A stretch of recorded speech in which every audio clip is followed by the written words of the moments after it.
हरे कृष्णा।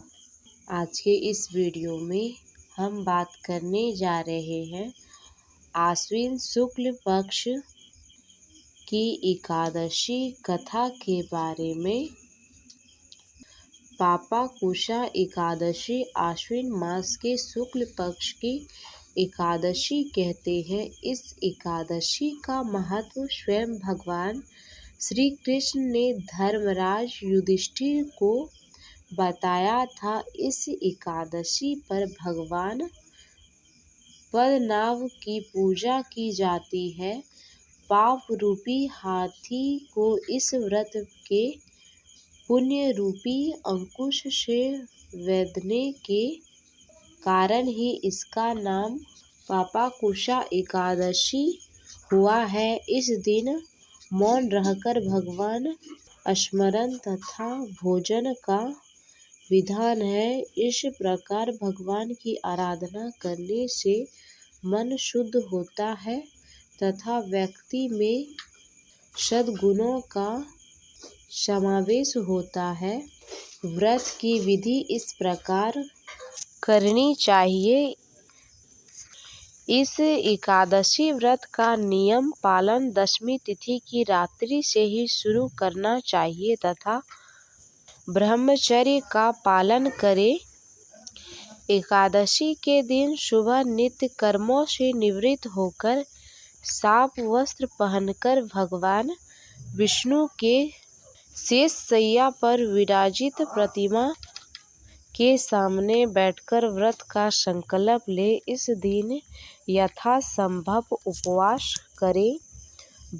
उपवास में अन्न ग्रहण नहीं करना चाहिए। संभव न हो तो व्रती एक समय फलाहार कर सकते हैं। इसके बाद भगवान श्री हरि की पूजा विधि विधान से करनी चाहिए। यदि व्रत करने वाला पूजन करने में असमर्थ हो तो पूजन किसी योग्य ब्राह्मण से भी करवाया जा सकता है। भगवान विष्णु को पंचामृत से स्नान कराना चाहिए। स्नान के बाद उनके चरणामृत को व्रती अपने और परिवार के सभी सदस्यों के अंगों पर छिड़के और उस चरणामृत का पान करें।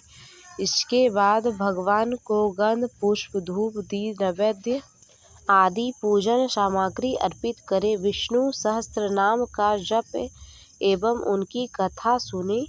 रात्रि को भगवान विष्णु की मूर्ति के समीप हो शयन करना चाहिए और दूसरे दिन यानी द्वादशी के दिन वेद पाठी ब्राह्मणों को भोजन कराना, दान देकर आशीर्वाद प्राप्त कर लेना चाहिए। इस प्रकार पापाकुशा एकादशी का व्रत करने से दिव्य फलों की प्राप्ति होती है।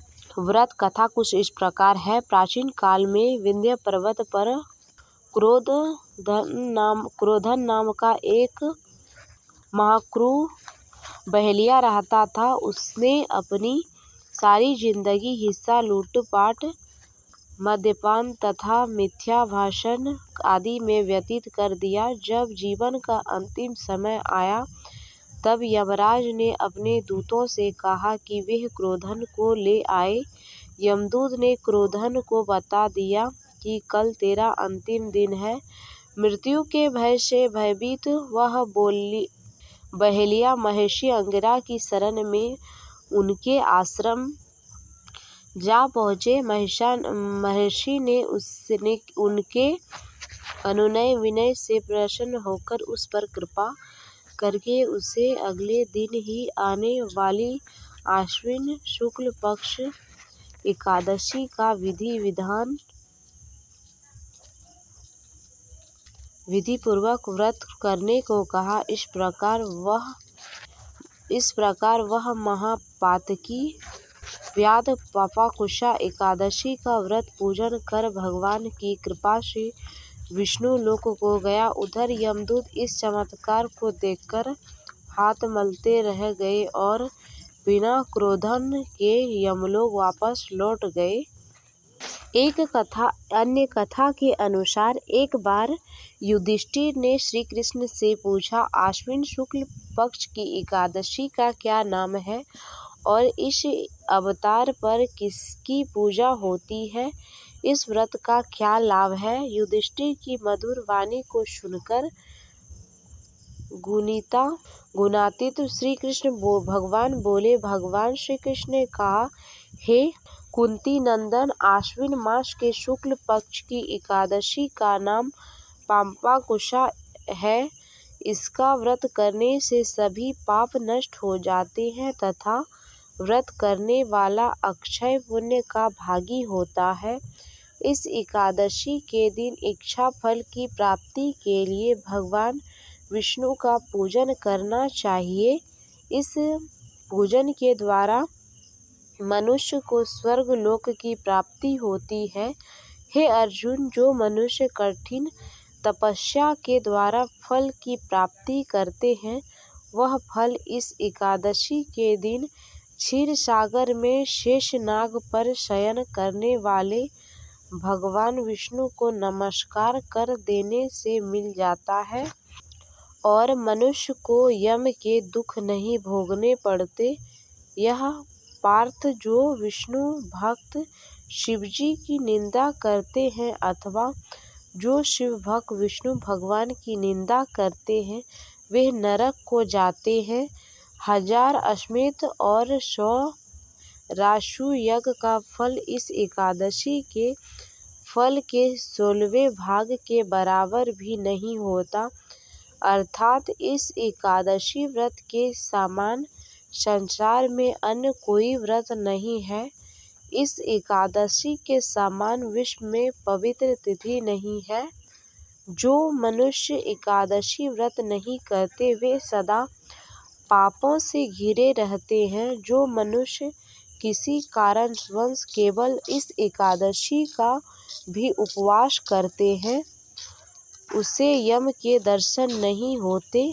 इस एकादशी के व्रत को करने से मनुष्य निरोगी काया तथा सुंदर नारी और धन्य धान की प्राप्ति होते हैं और अंत में वह स्वर्ग को जाते हैं। जो मनुष्य इस एकादशी के व्रत में रात्रि जागरण करते हैं, उन्हें सहज ही स्वर्ग की प्राप्ति होती है।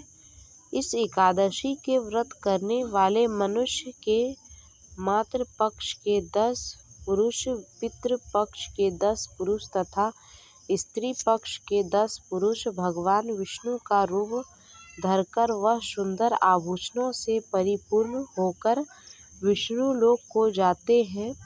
जो मनुष्य आश्विन मास के शुक्ल पक्ष की पापाकुशा एकादशी का विधि पूर्वक उपवास करते हैं, उनके विष्णु लोक की प्राप्ति होती है। उन्हें जो मनुष्य एकादशी के दिन भूमि, गो, अन्न, जल, वस्त्र, छत्र आदि का दान करते हैं, उन्हें यम के दर्शन नहीं होते। दरिद्र मनुष्य को भी यथाशक्ति कुछ दान देकर कुछ पुण्य अवश्य ही अर्जित करना चाहिए। जो मनुष्य तालाब, बगीचा, धर्मशाला, प्याऊ आदि बनवाते हैं, उन्हें नरक के कष्ट नहीं भोगने पड़ते। वह मनुष्य इस लोक से निरंतर दीर्घायु वाले पुत्र तथा धन्य धान से परिपूर्ण होकर सुख भोगते हैं तथा अंत में स्वर्ग लोक को जाते हैं। भगवान श्री हरि की कृपा से उनकी दुर्गति नहीं होती है। तो ये थी एकादशी व्रत की कथा।